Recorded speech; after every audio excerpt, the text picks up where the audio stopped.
you have forgotten your God. And when Israel forgets their God, the fourth thing is inevitable. He said, and they did evil in the sight of God. This is how the church journeys to the place of evil.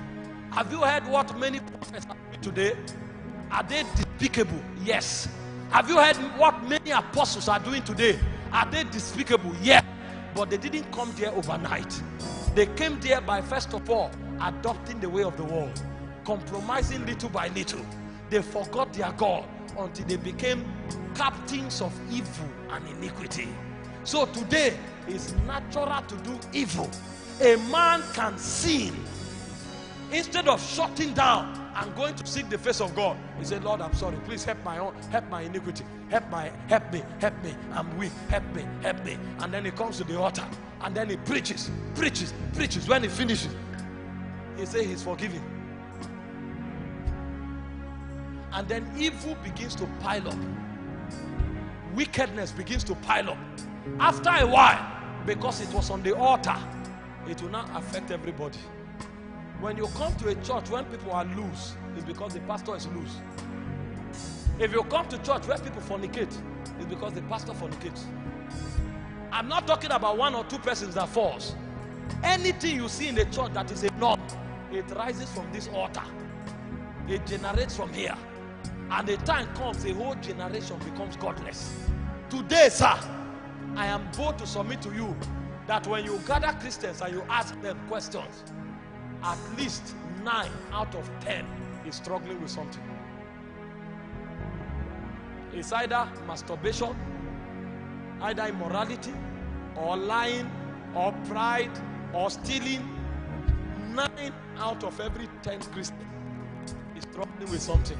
And then we adopted that every man has his cross. When the Bible says carry your cross, it's not sin it spoke about. It is the persecution you will endure for the sake of the gospel that he said you should carry. God didn't say you should carry sin as a cross. God didn't say you should carry sickness as a cross. It is persecution that he said you should carry. But today, somebody is either masturbating, he's tied down with pornography, he's tied down with immorality, he's tied down with something, and then he looks for an excuse to legitimize it. And when we come to church, no word is deep enough to strike it that, oh, you are losing your throne. Nobody reminds you about eternity.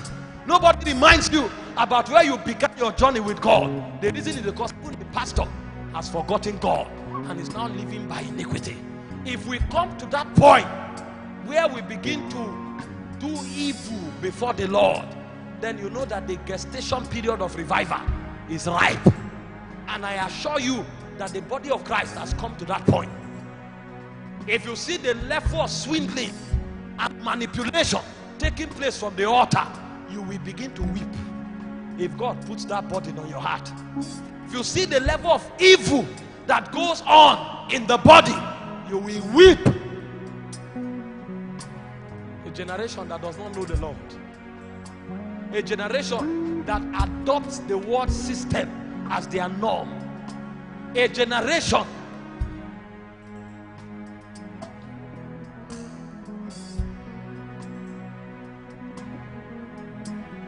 that turns and departs from the Lord, and a generation that does evil before the sight of God.